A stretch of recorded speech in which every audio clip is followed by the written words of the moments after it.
네, 귀한 찬양 감사합니다. 그리고 참 잘 오셨습니다. 우리 옆에 계신 분들과 함께 인사하겠습니다. 참 잘 오셨습니다. 네, 굉장히 덥고 또 졸린 시간이긴 하지만 하나님께 예배 드리는 사랑하는 우리 모든 성도님들의 가정과 또 직장, 또 사업체, 자녀들을 위해 하나님의 놀라우신 그 은혜와 사랑이, 하나님의 그 축복이 늘 넘쳐나기를 주님의 이름으로 축원합니다. 오늘 이 본문은 하나님께서 아브라함이라는 이 사람을 부르셔서 하나님의 백성으로 삼으시는, 또 아브라함을 소명하는 그러한 내용입니다. 창세기 앞에 1장부터 11장까지의 내용은 인류의 역사를 소개하고 있고, 이 12장부터는 히브리 민족의 역사로 이어집니다. 히브리 민족이라고 해서 단순하게 그냥 하나의 민족이다라고 이렇게 생각할 수도 있지만, 그런 것이 아니라 이 하나님의 구원의 길을 밝히 보여주신다는 그 사실을 우리가 기억해야 됩니다. 그래서 하나님의 그 구원의 역사를 더 명확하게 볼 수 있는 그러한 장면입니다. 오늘 이 본문을 보면 하나님께서는 아브라함에게 너는 복이 될지라 라고 하셨습니다. 아브라함 자신만 복을 받을 뿐만이 아니라 복의 근원이 되어서 나누어 주는 자, 하나님께 받은 그 복을 전달하는 믿음의 통로가 될 것이다 라고 말씀을 하셨습니다. 이 말씀은 아브라함 한 사람만을 위한 말씀이 아니라 아브라함의 후손으로 이 땅에 오실 예수님을 가리켜서 하신 말씀이기도 합니다. 아브라함의 후손으로 예수님이 이 땅에 오셨고, 또 예수 그리스도를 통해서 모든 민족이 복을 얻을 것이다 라는 말씀입니다. 아브라함에게 있어서 가장 귀한 복은 예수님의 혈통이 되었다는 것입니다. 그리고 우리에게 가장 큰 복은 무엇일까요? 우리가 건강해서, 다른 사람들보다 건강해서, 아니면 다른 사람들보다 뛰어난 재능을 갖고 있어서, 그것이 다가 아니라 예수님 안에서 한 가족이 되었기 때문에 우리에게 있어서는 이것이 가장 큰 복인 줄 믿습니다.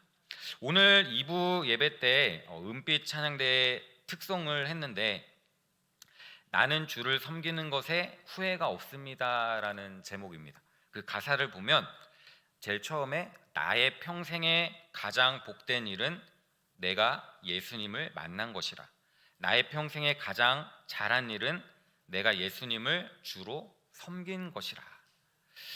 여러분들에게 있어서 가장 큰 복은, 가장 귀한 복은 무엇입니까? 아마도 예수님을 만난 것이 우리 인생의 가장 큰 복이 아닐까 싶습니다.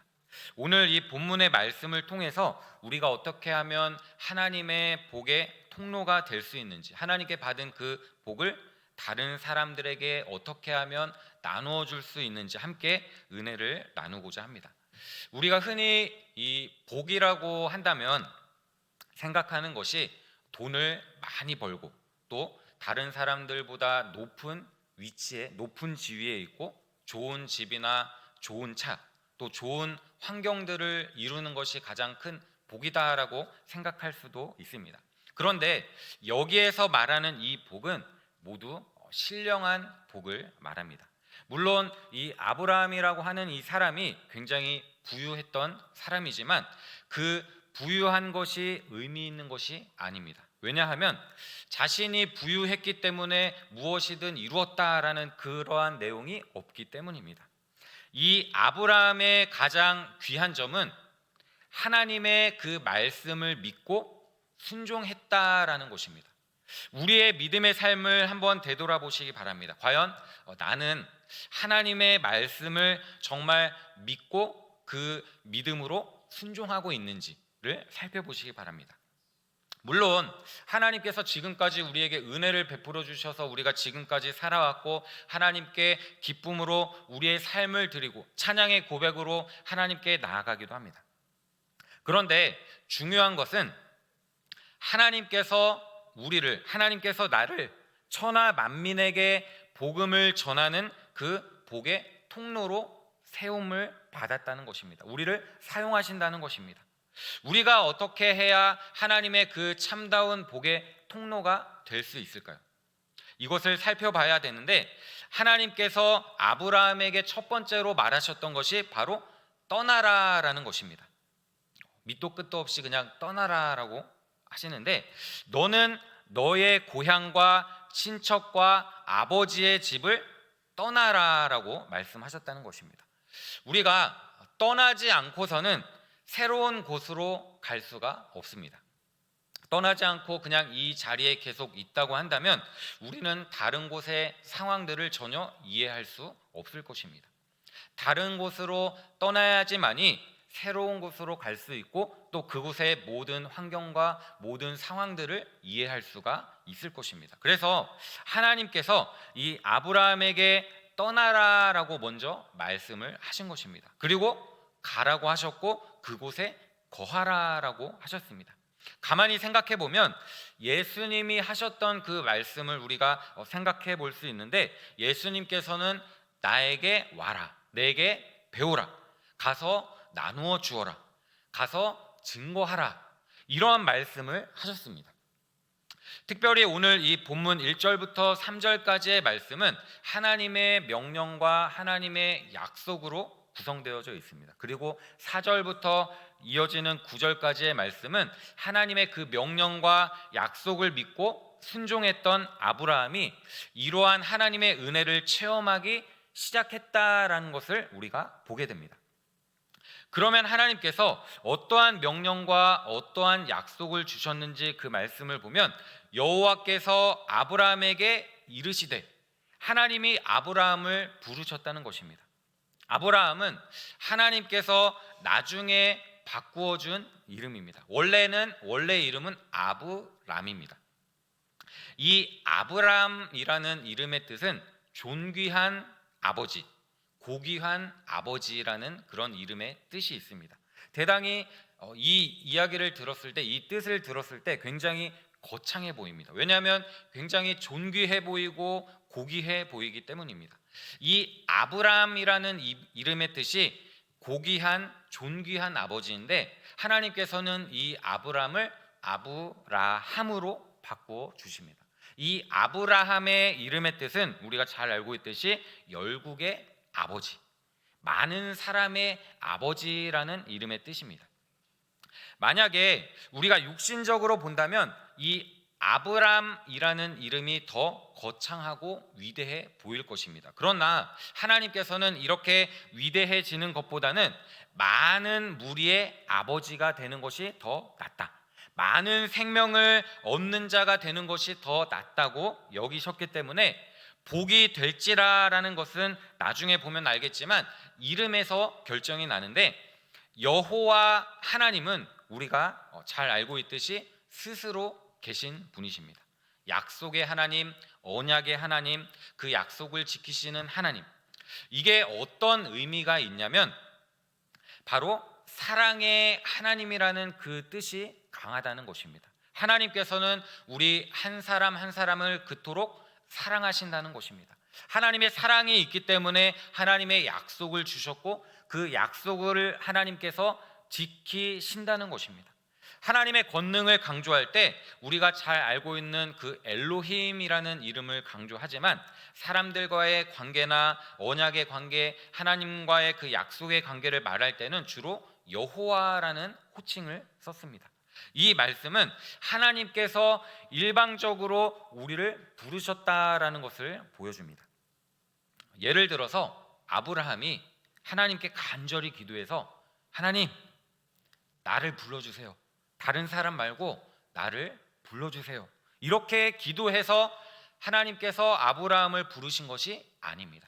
그리고 아브라함의 아버지가 하나님, 내 아들을 불러주십시오, 내 아들을 이끌어 주십시오라고 기도해서 그것을 듣고 하나님께서 아브라함을 부르신 것이 아니라는 사실입니다. 이것은 하나님의 전적인 은혜이고 하나님의 일반적인 선택입니다. 우리가 이렇게 예수님을 믿고 믿음으로 살아가는 것, 그리고 이 자리에 많은 분들이 모여서 함께 예배를 드리고 말씀을 듣는 것, 이것이 우연이 아니라 하나님의 부르심이 있었다는 사실입니다. 하나님께서 개인으로 우리를 불러주셨다는 것입니다. 그렇기 때문에 이 구원이나 생명은 언제나 개인적인 것입니다. 아버지의 믿음으로 아들이 구원을 받은 것이 아닙니다. 어머니의 그 믿음으로 말미암아 자녀가 구원을 받은 것이 아닙니다. 그렇기 때문에 하나님과 나 사이의 관계, 하나님과 우리 사이의 관계는 개인적으로 확실하게 하나님의 그 말씀을 깨닫고 하나님의 은혜를 깨닫고 믿음으로 살아가야 한다는 것입니다. 말씀을 읽어보면 아시겠지만 하나님께서는 먼저 버릴 것을 명령하십니다. 버리지 않는 자는 취할 수가 없습니다. 지금도 하나님은 우리에게 계속해서 하나님의 그 은혜를 부어주시기 위해서 우리가 먼저 버릴 것을 요구하십니다. 우리에게 버릴 것이 무엇이 있을까요? 옛 습관을 버리고 옛 죄악을 버리고 모든 것들을 버려야 한다는 것입니다. 예수님께서 이 땅에 오셔서 하셨던 말씀이 회개하라 천국이 가까이 왔느니라 라고 말씀하셨습니다.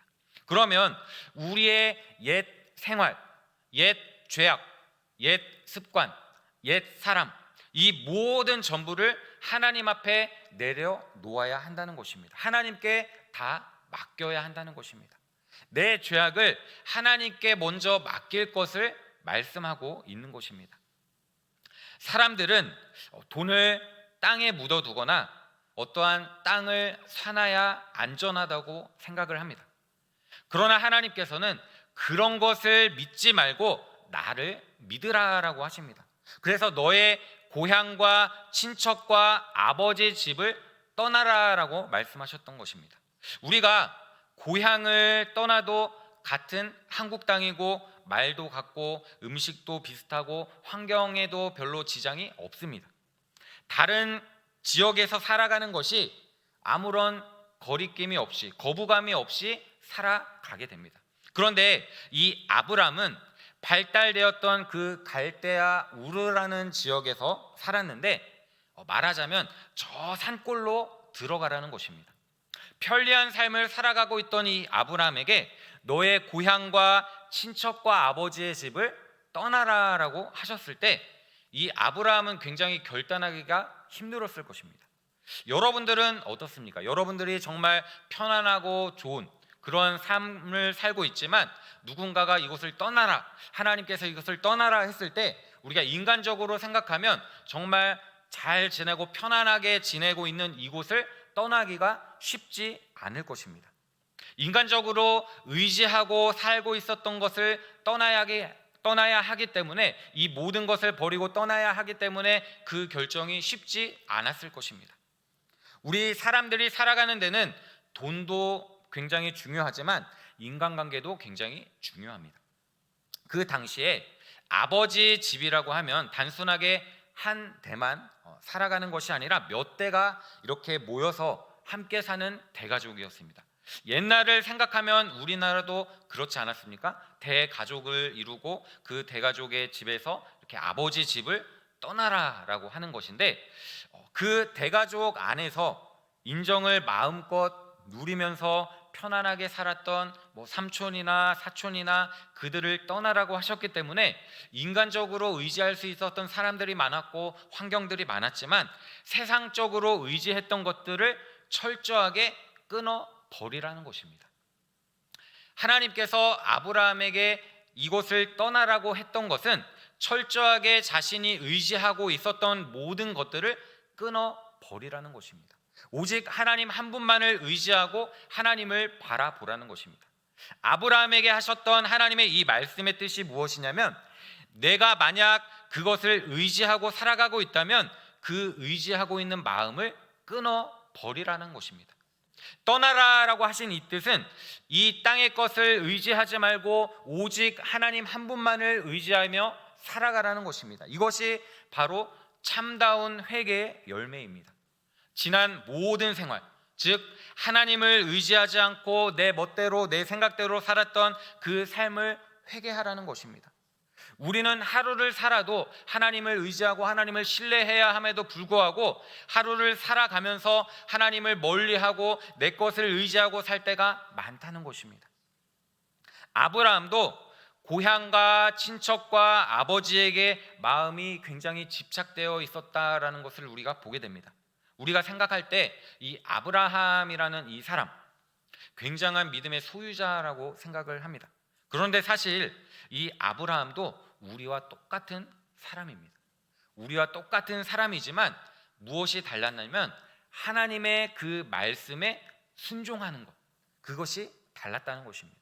예수님을 믿지 않았을 때는 돈을 사랑했고 땅을 사랑했고 사람들을 사랑했습니다. 그래서 하나님께서 그것을 끊으라고 하셨던 것입니다. 그런데 그냥 끊어버리는 것으로 끝나서는 안 된다는 것입니다. 하나님께서 왜 이러한 것들을 끊으라라고 하셨는가? 왜냐하면 더 좋은 것을 주려고 하시기 때문입니다. 여러분들이 자녀들을 많이 키워보셔서 아시겠지만 아이들은 어떻습니까? 눈에 보이는 것이 다이지 않습니까? 부모의 입장으로 지금 갖고 있는 것보다 더 좋은 것을 주기 위해서 이것을 어떻게 버리든지 어떻게 해결하자라고 했을 때 이 아이들은 고지고대로 그것을 받아들이지 않습니다. 그냥 눈앞에 보여지는, 내 눈앞에 펼쳐져 있는 이것이 다인 줄 압니다. 그런데 하나님께서 이 모든 것을 끊어버리라라고 하셨을 때는 이것보다 더 좋은 것을 우리에게 부어주려고 하시기 때문이라는 사실을 우리가 기억해야 한다는 것입니다. 하나님을 전적으로 의지하려면 세상적인 것을 버리지 않고는 하나님을 전적으로 의지할 수가 없습니다. 우리가 온전한 예배로 하나님께 집중하고 하나님을 찬양하고 하나님의 말씀을 듣고 하나님께 나아가야 할 때 전적으로 하나님을 바라보고 의지한다면 우리는 다른 것에 시선을 빼앗길 리가 없습니다. 왜냐하면 우리 눈에는 하나님만 보이기 때문입니다. 하나님만 신뢰하기 때문입니다. 그러나 말로는 하나님을 사랑한다고 하면서도 내 마음 한켠에는 세상을 따라가고자 하는 그런 마음이 있다고 한다면 우리는 전적으로 하나님을 의지할 수가 없다라는 사실입니다. 그래서 세상과 교회의 양발을 걸쳐 놓아서는 안 된다는 것입니다. 우리가 성경을 읽다 보면 재물과 하나님을 겸하여 섬기지 못한다라고 했습니다. 두 주인을 섬길 수 없다라고 하셨습니다. 이것은 우리에게 덕을 주시려고 하시는 것입니다. 오늘 이 말씀처럼 하나님께서 보여줄 땅으로 가라는 것입니다. 그런데 막상 그 땅을 바라보면 굉장히 서글픈 땅입니다. 왜냐하면 이 아브라함이 살았던 갈대아 우르라는 이 지역은 유프라데스와 또 티그리스 강이라는 굉장히 큰 유명한 강이 있고 또 좋은 땅이었습니다. 그런데 이런 좋은 땅에 있다가 가나안 땅으로 가라고 했을 때 얼마나 힘들었겠습니까? 눈으로 볼 때 물론 젖과 꿀이 흐르는 가나안 땅이라고 하지만 눈으로 볼 때에는 굉장히 저주받은 땅과 같았습니다. 황량해 보였고 비가 1년에 2번 정도밖에 오지 않는 그런 곳입니다. 처음부터 가나안에 간다는 것을 미리 알았다고 한다면 아브라함은 다른 생각을 했을지도 모릅니다. 하나님께 귓속말로 하나님, 소문에 가나안은 별로 좋지 않다고 하는데 어째서 거기로 가라고 하시죠? 이렇게 했을지도 모릅니다. 그러나 히브리서 11장 8절 말씀을 보면 믿음으로 아브라함은 부르심을 받았을 때 순종하여 장래 유업으로 받을 땅에 나아갈새 갈 바를 알지 못하고 나아갔으며 라고 말씀하고 있습니다. 이 아브라함은 자신이 어디로 가는지 모르고 하나님께서 가라고 하셨기 때문에 갔다라는 것입니다. 하나님이 가라라고 했을 때 이 아브라함은 나 못 가요, 하나님 혼자 가세요, 이렇게 한 것이 아니라 하나님이 가라고 하셨을 때 예 하고 바로 떠났다는 것입니다. 이 사실을 볼 때 아브라함은 하나님을 향한 사랑, 하나님께서 결코 나를 홀로 두지 아니하신다, 하나님은 전능하신 분이시다, 그렇기 때문에 하나님의 이 말씀대로 내가 걸어간다면 반드시 내 영혼이 잘 되고 내 생활도 잘 되고 좋은 길로 인도해 주실 것이라는 그 사실을 믿고 나아갔다는 것입니다. 하나님께서 언약을 주실 때에는 아무에게나 아무렇게나 주시는 것이 아니라 하나님이 사랑하시는 자에게 주시는 것입니다. 특별히 하나님께서 사랑하시는 자에게 언약을 주셨을 때 그 말씀에 순종함으로써 하나님께서 그 길을 열어 주신다는 것입니다. 비록 우리가 믿음으로 살아가는 이 인생에 있어서 앞길이 보이지 않을지라도 우리의 구원자 되시는 하나님을 의지하고 하나님의 말씀을 의지하고 하나님께서 베풀어 주시는 그 은혜대로 믿음으로 걸어간다면 하나님께서 우리의 길을 열어주시고 우리의 인생을 인도해 주신다는 사실입니다. 갈라디아서 1장 6절 말씀을 보면 그리스도의 은혜로 너희를 부르신 이를 이같이 속히 떠나 다른 복음을 따르는 것을 내가 이상하게 여기노라 라고 했는데, 그리스도의 은혜로 너희를 부르신다는 것입니다. 그리스도의 은혜로 우리를 부르셨다는 것입니다. 우리가 잘나서 다른 사람보다 뛰어나서 우리를 부른 것이 아니라, 다른 사람보다 돈이 많아서 우리를 부르신 것이 아니라 순전히 그리스도의 은혜로, 예수 그리스도의 십자가의 죽으심과 부활로, 예수님의 그 희생과 사랑으로 우리의 죄를 사해 주시고 우리에게 영생을 주시려고 우리를 부르셨다는 사실입니다. 하나님께서 나를 부르셨을 때 우리는 어떠한 마음으로 하나님께 나아가야 하겠습니까? 세상은 우리에게 전혀 관심이 없습니다. 우리가 어떠한 일을 하든지 무엇을 행하든지 아무런 관심이 없습니다. 그러나 하나님께서는 특별히 우리를 사랑하셔서 우리를 택해 주셨고 하나님의 자녀로 삼아 주셨습니다. 하나님의 그 은혜를 우리에게 부어 주셨다는 것입니다. 우리가 하나님께 받은 그 은혜를 가지고 어떻게 살아야 하겠습니까? 그냥 내 멋대로 내가 하고 싶은 대로 살아야 할까요? 하나님은 여전히 계시지만 하나님 멋대로 사십시오, 나는 혼자 살겠습니다, 그런 마음으로 살아야 할까요? 아니죠. 정말 겸손한 마음으로 내가 아무것도 할 수 없을 때 하나님께서 나를 사랑해 주시고 죄를 지었을 때 그 죄를 용서해 주시고 자녀 삼아 주신 그 사실을 우리가 감사함으로 살아야 할까요? 믿음으로 살아가야 할 줄로 믿습니다. 우리는 여전히 부족하고 연약하지만 하나님을 의지하고 하나님을 바라보고 살아가야 할 줄로 믿습니다. 갈라디아서 5장 13절 말씀을 보면 형제들아 너희가 자유를 위하여 부르심을 입었으나 그러나 그 자유로 육체의 기회를 삼지 말고 오직 사랑으로 서로 종노릇하라 라고 말씀하고 있습니다. 여기에 보면 우리를 부르신 이유가 있는데 자유를 주시려고 부르셨다는 것입니다. 우리를 불러서 하나님의 종으로, 하나님의 그냥 노예로 만들려고 하는 것이 아니라 우리에게 자유를 주시는데, 이 자유가 어떤 자유인가 하면 다른 사람들에게 사랑으로 종노릇하는 그러한 자유를 주신다는 것입니다. 우리가 이 삶 가운데 얽매여서 종노릇을 하는 것이 아니라 예수님께 받은 그 사랑을 가지고 그 사랑으로 종노릇을 한다는 말입니다. 이 말은 마음으로부터 하나님에 대한 감사와 기쁨이 솟아나서 다른 사람을 돕는 것을 말하는데, 하나님께서 이러한 귀한 은혜를 주시려고 우리를 부르셨다는 것입니다. 우리를 이 자리에 부르신 것입니다. 아브라함도 부름을 받은 이유가 그 땅에서 예수님이 오시고 그 땅에서 세계를 향해서 복을 주시기 위해서 부르셨다는 것입니다. 이러한 큰 은혜를 입었기 때문에 자신이 의지했었던 땅이나 친척이나 가족이나 아버지 집을 떠나도 결코 손해가 아니라는 사실입니다. 왜냐하면 하나님의 충만한, 하나님의 새로운 은혜를 부어 주시기 때문입니다. 이어지는 말씀을 보면 참 놀라운 약속인데 우리에게도 함께 주신 은혜로운 약속입니다. 예수님을 의지하고 그 뜻대로 걸어가라는 이 명령에 순종해서 걸어간다면 어떤 복을 주시는지 2절 말씀을 보면 내가 너로 큰 민족을 이루고 내게 복을 주어 내 이름을 창대하게 하리니 너는 복이 될지라 라고 말씀하고 있습니다. 이때 아브라함의 나이가 75세였습니다.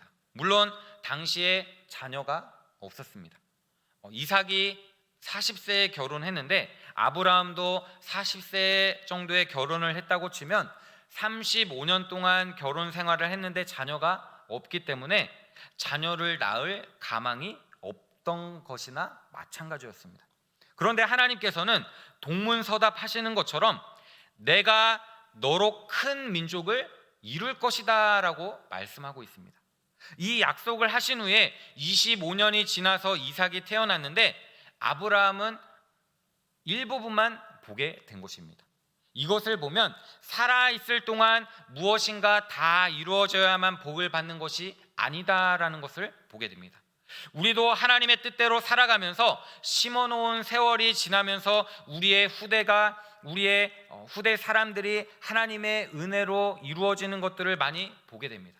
특별히 우리가 착각하는 것이 우리가 전도를 할 때 예수님의 사랑을 전하고 진리의 복음을 전할 때 이 복음을 전했을 때 반드시 바로 바뀌어야 열매를 맺는 것이다 라고 생각을 하게 됩니다. 그러한 착각을 하게 됩니다. 그러나 그 사람을 변화시키는 것은 우리가 아닙니다. 하나님의 말씀에 우리가 순종하는 것뿐이지 그 사람, 그 영혼을 변화시키는 것은 하나님이시고 하나님의 때에 변화시킨다는 것입니다. 우리는 그 하나님의 일에 동참하게 되고 있는 것입니다. 로마서 4장 17절과 18절 말씀을 다 같이 한번 읽어보겠습니다. 제가 17절 읽고 우리 성도님들이 18절 읽어주시기 바랍니다. 기록된 바 내가 너를 많은 민족의 조상으로 세웠다 하심과 같으니 그가 믿은 바 하나님은 죽은 자를 살리시며 없는 것을 있는 것으로 부르시는 이시니라. 아브라함이 바라고 믿었으니 이는 내 후손이 되리라 하신 말씀대로 많은 민족의 조상이 되게 하려 하심이라. 아멘. 아브라함의 믿음은 어떤 믿음이었을까요? 이 말씀을 보면 바랄 수 없는 중에 바라는 그 믿음을 가졌다는 것입니다. 자신이 이것저것 따져보고 앞뒤를 다 따져보고 계산을 해보니까 될 것 같다, 이렇게 하면 될 것 같다, 이러한 믿음은 믿음이 아니라 계산입니다. 계산해보니까 될 것 같아서 자신의 꾀를 부리는 것과 다름없습니다. 하나님의 말씀 중에 어떤 것은 도저히 믿어지지 않는 것이 있는데 그것은 하나님이 전능하신 분이라고 전제하지 않기 때문입니다. 인간으로서는 바랄 수 없는 것인데 하나님이 말씀하셨기 때문에 이루어지는 것, 그것을 믿는 것이 믿음이라는 것입니다. 될 것 같기 때문에 믿는 것은 자기를 믿는 것입니다. 아브라함은 바랄 수 없는 중에 하나님의 그 약속의 말씀을 믿었다는 것입니다. 75세의 나이에 자녀도 없는데 하나님께서 큰 민족이 되겠다라고 하셨는데 아브라함은 그것을 그대로 믿었다는 것입니다.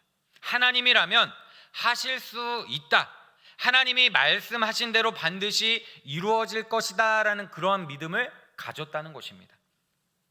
내게 복을 주어 내 이름을 창대케 하리니라는 이 이름이란 그 사람의 성격이 드러나는데 우리가 잘 알고 있는 이 야곱은 약탈자라는 그런 이름의 뜻이 있습니다. 그리고 이스라엘은 승리자라는 이름의 뜻이 있습니다.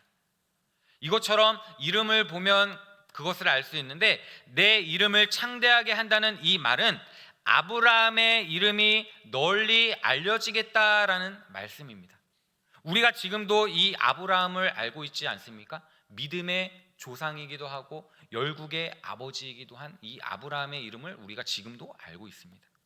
이 아브라함의 이름이 얼마나 귀한지 창세기 17장 5절 말씀을 보면 이제 후로는 내 이름을 아브라함이라 하지 아니하고 아브라함이라고 하리니 이는 내가 너를 민족의 아버지가 되게 함이다라고 말씀하셨다는 것입니다. 아브라함이 자신이 어떤 능력이나 힘이 있어서가 아니라 하나님께서 많은 사람들에게 영향력을 끼칠 수 있도록 하시겠다는 것입니다. 이 아브라함을 사용하시겠다는 것입니다. 열국의 아버지가 되어서 열국이 아브라함을 통해서 큰 복을 받게 된다는 것입니다. 이렇게 많은 복을 받고 다른 사람에게 복을 끼치는 자가 되라는 것입니다. 나만 혼자 복을 받고 혼자 잘 먹고 잘 사는 것이 아니라 내가 받은 은혜, 내가 받은 이 복을 다른 사람들에게 나누어 주려고 해야 한다는 것입니다. 복이 될지라라는 이 말씀은 예수님을 통해서 만민이 구원받을 그 복을 말씀하시는데 아브라함을 통해서 이 복이 흘러가겠다라는 것을 보여줍니다. 세상적인 것을 버리고 주님을 의지하고 말씀대로 걸어갈 때 하나님께서 복이 될 것이다 라고 말씀하셨다는 것입니다. 우리도 마찬가지입니다. 우리도 우리에게 주어진 이 귀한 삶을 통해서 하나님을 의지하고 하나님의 말씀대로 걸어간다면 하나님께서 우리를 복의 통로로 사용하실 것이고 우리가 복이 된다는 것입니다. 믿으십니까? 오늘 특별히 룻 전도의 헌신 예배로 드립니다. 우리가 정말로 많은 부서들이 있고 또 많은 전도회가 있습니다. 하나님께서 우리를 특별히 택해 주셨고 하나님의 자녀로 삼아 주셨습니다. 우리가 하나님의 그 말씀에 믿음으로 순종할 때 하나님께서는 우리를 사용하셔서 복의 통로로 쓰신다는 것입니다. 그것이 얼마나 우리에게 있어서 기쁘고 굉장한 일입니까? 우리가 하나님을 믿는다는 것, 하나님의 자녀가 되었다는 것, 이 사실 하나만으로도 우리는 정말 감사와 기쁨이 넘쳐야 될 줄로 믿습니다. 그런데 우리는 하나님께 예배드리고 하나님께 나아오는 것을 어려워합니다. 내 모든 바쁜 시간들이 끝나고 내 어려움이 끝나고 나오기를 원합니다. 그러나 이것은 참다운 믿음이 아닙니다. 우리 눈앞에 펼쳐진 많은 일들이 있겠지만 우리 눈앞에 펼쳐진 그 모든 문제보다 뛰어나신 하나님을 바라보고 하나님의 말씀에 믿음으로 순종해야 하는 것입니다. 우리는 때때로 우리의 몸이 연약할 때 하나님께 간절히 기도합니다. 내 몸이 낫게 해달라고 기도하고 내 몸이 다 나으면 하나님을 열심히 믿겠다, 하나님을 열심히 증거하겠다라고 기도하기도 합니다. 물론 이러한 간절한 기도가 우리에게 필요한 것은 맞지만 무엇보다 중요한 것은 우리가 하나님의 말씀을 기억하고 하나님의 말씀대로 순종해야 한다라는 사실이 더 중요하다는 것입니다. 단순하게 하나님의 말씀을 듣고 한쪽 귀로 흘리는 것이 아니라 하나님의 말씀을 듣고 우리가 그것을 깨닫고 삶 가운데 믿음으로 살아내야 한다는 것입니다. 우리는 모두 하나님의 은혜를 받은 사람들입니다. 죄로부터 구원받은 사람이고 우리의 죄를 용서받고 하나님의 자녀가 된 사람들입니다. 그러면 우리는 어떻게 살아가야 합니까? 모이기에 힘써야 합니다. 우리가 모여서 무엇을 해야 될까요? 서로 다른 사람들을 헛듣고 다른 사람을 비난하고 이러한 삶을 살아야 할까요? 아니죠. 우리는 모두 하나님의 자녀이고 죄를 용서받은 하나님의 백성입니다. 그리고 하나님의 은혜를 받은 사람들입니다. 우리가 단순히 먹고 마시고 놀고 이런 것에 시간을 보내는 것이 아니라 내가 받은 그 하나님의 은혜를 나누자는 것입니다. 내가 받은 하나님의 그 은혜를 나눌 때 나뿐만이 아니라 다른 사람이 그것을 통해서 더 풍성한 은혜를 누리고 하나님의 살아계심을 경험한다는 것입니다. 그만큼 우리 믿는 사람들이 하나님 앞에서 바로 서야 되고 하나님 앞에서 똑바로 살아가야 할 이유가 되는 것입니다. 모든 민족이 복을 얻는다는 말은 저주받는 자가 저주가 임해서 없어진다라는 말과도 같습니다. 이 말씀은 예수님을 통해서 구원의 복을 만민에게 주실 것이다라는 것을 말하고 있는데 우리는 이미 구원을 얻은 사람들입니다. 믿음을 가진 사람들입니다. 우리가 세상으로 나아가서 그 세상 가운데 우리의 이 믿음의 불이 꺼지는 것이 아니라 그 세상 가운데 나아가서 믿음의 열정과 믿음의 사랑과 예수 그리스도의 역사하심을 통해서 그것을 드러내야 한다는 것입니다. 한 줄기 빛으로 한 줄기 희망으로 선한 영향력을 끼쳐야 한다는 것입니다. 우리는 어려서부터 지금까지 수년간 신앙생활을 해왔습니다. 신앙의 연수가 중요한 것이 아니라 지금 내가 하나님 앞에 어떻게 살아가고 있는지가 중요한 것입니다. 내가 받은 그 은혜, 내가 받은 그 사랑을 가지고 하나님 앞에서 정말 믿음으로 살아가고 있는지, 하나님을 신뢰하고 하나님을 바라보고 살아가고 있는지, 우리가 조금이라도 하나님으로부터 멀어져 있다고 한다면 우리는 다시금 회개해야 되고 하나님 앞에 돌아와야 하는 것입니다. 마무리를 맺겠습니다.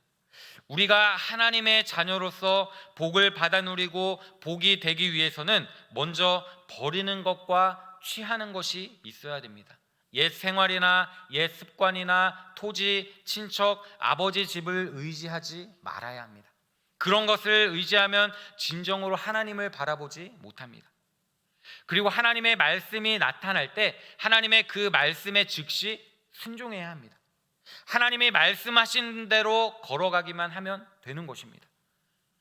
앞뒤 가리지 않고 계산하지 말고 하나님의 그 말씀을 깨닫는 대로 우리가 믿음으로 걸어간다면 하나님께서 그 뜻을 점점 우리에게 깨닫게 하시고 하나님의 그 빛을 우리를 통해 드러내신다는 것입니다. 아브라함도 갈 바를 알지 못하고 떠났습니다.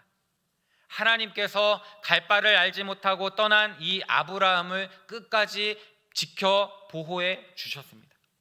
이스라엘 백성들도 애굽에서 가나안을 향해 나아갈 때 하나님께서 불기둥과 구름기둥으로 그들을 인도해 주셨습니다. 그런데 그냥 곧장 가지 않고 지름길로 가지 않고 삥 둘러가도록 하셨습니다. 이렇게 삥 둘러가도록 하셨던 이유는 그들을 훈련시키시기 위해서였습니다. 그들이 하나님의 말씀으로 따라갈 수 있도록 훈련시켜서 언제나 하나님을 의지하며 살아갈 수 있도록 그들을 인도하셨던 것입니다. 아브라함은 열방의 아버지라는 귀한 복을 받았습니다. 우리도 이러한 복을 누리도록 하나님의 약속의 말씀을 깨닫고 깨달은 만큼 걸어가면서 우리를 사용하실 수 있도록 믿음으로 살아가야 합니다. 이러한 귀한 복을 아브라함에게만 주신 것이 아닙니다. 만약에 아브라함에게만 필요했다고 한다면 말씀으로 기록해 두지 아니하셨을 것입니다. 그냥 아브라함 당사자에게 이야기로 하셨을 것입니다. 그러나 왜 이렇게 말씀을 기록하셨냐 하면 이스라엘에게 말씀이 필요했고 우리에게도 이러한 말씀이 필요하기 때문에 하나님의 그 약속의 말씀대로 믿고 걸어가면 이 약속의 말씀이 우리에게 임하게 된다는 것입니다. 그렇기 때문에 우리도 옛 습관이나 옛 자아, 옛 죄악된 모습들을 다 버리고 하나님의 말씀에 믿음으로 순종해야 합니다. 원하기는 우리에게 주어진 이 귀한 삶 가운데 특별히 믿음을 가지고 또 하나님의 말씀에 순종해서 하나님이 약속하신 그 복의 길로 영원한 생명의 길로 걸어가면서 복의 통로로서 하나님의 영광을 드러내고 또 하나님을 높이며 살아가는 귀한 복된 룻 전도의 모든 회원 그리고 모든 성도님들이 되시기를 주님의 이름으로 축원합니다. 기도하겠습니다. 사랑이 많으신 하나님 아버지 감사합니다. 우리를 사랑하시고 지켜 보호해 주심을 감사드립니다. 먼저 죄악된 우리의 모습을 버리고 하나님의 말씀에 믿음으로 순종하는 삶을 살아갈 수 있도록 인도해 주시옵소서. 하나님의 말씀에 순종해서 하나님이 약속하신 복의 길로 영원한 생명의 길로 가기에 부족함이 없게 하여 주시고 복의 통로로서 주의 길을 드러내며 하나님께 영광 돌리는 귀한 룻 전도회 회원 그리고 모든 성도님들의 삶이 되게 하여 주시옵소서. 우리의 삶을 지켜 보호하여 주시고 하루하루 베풀어 주신 그 은혜에 감사하며 하나님께 영광 돌리며 살아갈 수 있도록 인도해 주시옵소서. 감사드리며 예수님의 이름으로 기도드리옵나이다. 아멘.